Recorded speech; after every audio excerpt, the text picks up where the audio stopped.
Well, hi, everybody. Welcome to Steps to Faith, Part 1.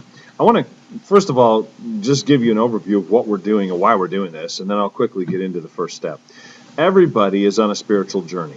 I used to ask people that all the time. Do you believe everyone's on a spiritual journey?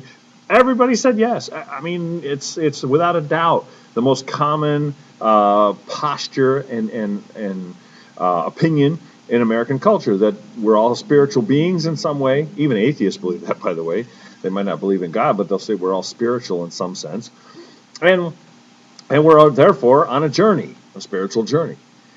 But when I ask people, okay, where are you on your journey, they'll often kind of stare at me like a deer in the headlights, scratch their heads, I don't know.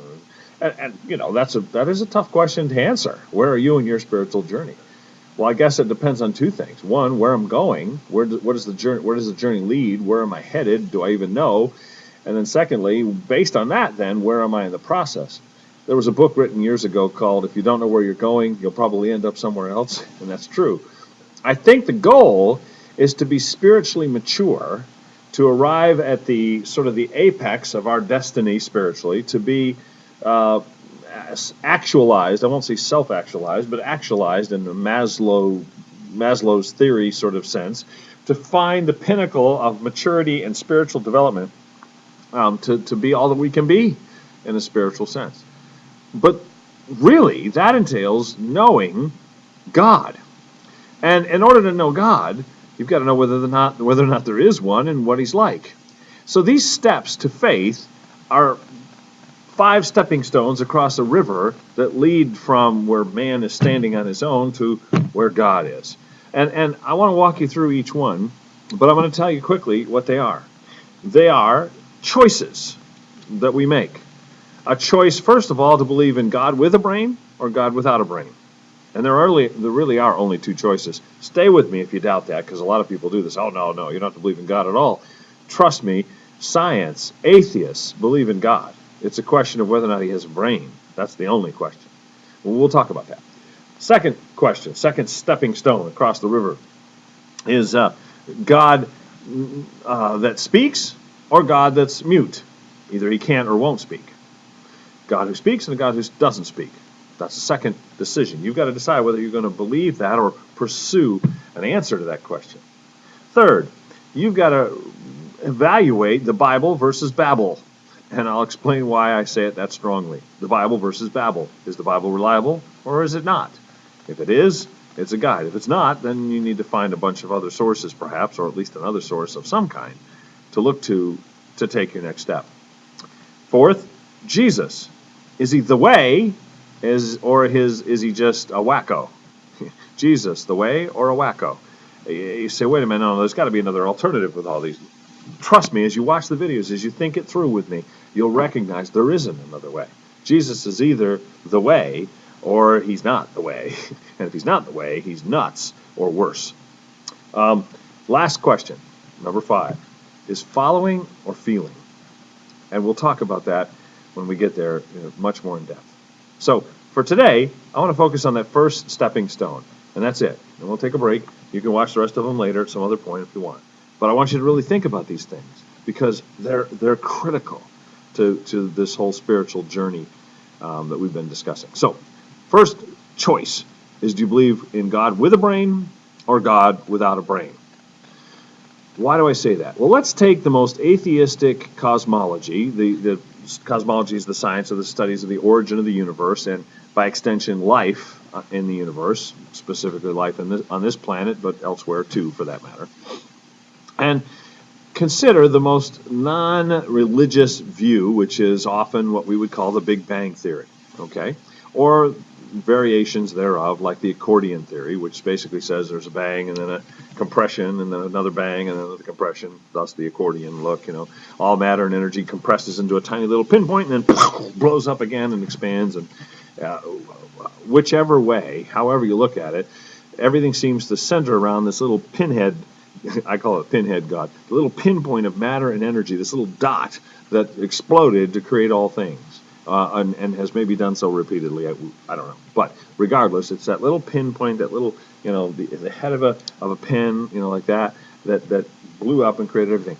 Do you realize that many of the universities that are sort of the bedrock of our education system. And in fact, the entire university system itself came from the seminary system, a chain or a group of colleges, universities that studied God. Seminaries are known for theology, the study of God, the science of the study of God. And I tell you that because it's no wonder that since those universities were born from seminaries, that their theories about cosmology parallel theology. Let's speak in normal English terms here for a moment, okay? When scientists describe the Big Bang, and they describe the first cause, the pinpoint of matter and energy that blew up, they use terms and descriptions, characteristics that theologians ascribe to God. For example, this little pinpoint of matter and energy has all power and energy in the universe compressed into it, so that when it blows up, all power and energy in the universe is spread around. It is, therefore, omnipotent. Omnipotence is a theological attribute of God. It's a characteristic of the divine. He has all power. In this case, scientists would say it has all power. It's the same thing. It's just an attribute of God that theologians understood and talked about long before modern science. So there's one characteristic. Let's talk about another. They would say that this pinpoint, again, of energy and matter, blew up, created everything, or generated everything that is. Therefore, the pinpoint of matter and energy is spread throughout the universe. It is omnipresent. It's everywhere present. It's in all things because all things come from it. Well, omnipresence is an attribute of God. It's a divine attribute. It's a theological study and discipline that existed long before modern science. But it's an attribute that we give to the first cause of the Big Bang in an atheistic cosmological discussion. In other words, we say the little pinpoint is everywhere, so it's omnipresent. So it's omnipotent and it's omnipresent, both attributes of God. It's also eternal, and thus maybe we could say immortal. In other words, it's always been there. Whoever describes for you, and if you're into science and you've studied this stuff, whoever discusses where the little pinpoint of matter and energy came from, it was just there. And maybe it's gone in and out and in and out over and over, but the bottom line is it was always there. Therefore, it's eternal or immortal. That describes life, so maybe it doesn't have life, but it certainly generated life. And so within it, it had the capacity for life, and it was always there and always will be there. And so it's got attributes of God, immortality, eternity. They're all theological disciplines, attributes that we study and think about when we think of God. So the first cause of atheistic scientists, this pinpoint that blew up and caused the Big Bang, is omnipotent. It's omnipresent. It's eternal and immortal. It's everything God is, except it has no brain. It's not intelligent. Now, why would it be attractive to postulate a God with no brain? Well, if he has no brain or it has no brain, it can't tell you what to do. If it has no brain, it can't interfere with your life. If it has no brain, it can't create morality or a sense of responsibility. And therefore, you can ignore it and do your own thing. And there's your choice, really. I said it was a choice of God with a brain or without, and it is, but really it's a choice of, are you going to let him direct and lead your life to a better place, a better life, this life and beyond, or are you going to just do your own thing? Do you want and do you think it's reasonable to postulate a God without a brain or a God with a brain? And if you postulate a God without a brain, how do you explain laws? I mean, don't laws require a lawgiver? How do you explain art? Doesn't art require an artist? Beauty require someone creative? Relationships, where do they come from? What's that based on? If we're just animals, why would we have relationships? Wouldn't we just eat or be eaten? Where does all that come from if there's no intelligent designer?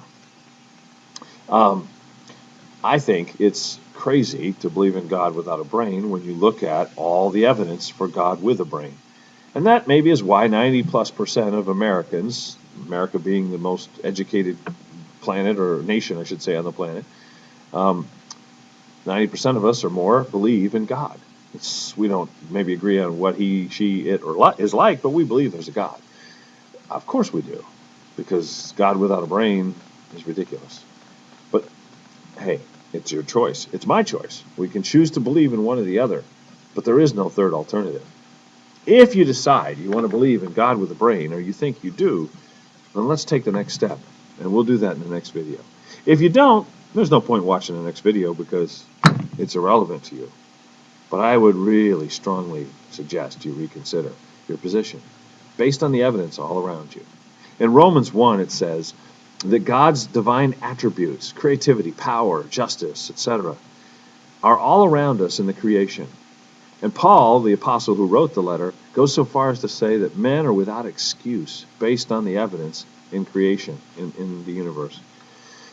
That's pretty serious stuff. Think about it. And if you want to take the step of adopting or embracing the idea that there's a God and he probably has intelligence, then let's get together for the next video. God bless you till that time.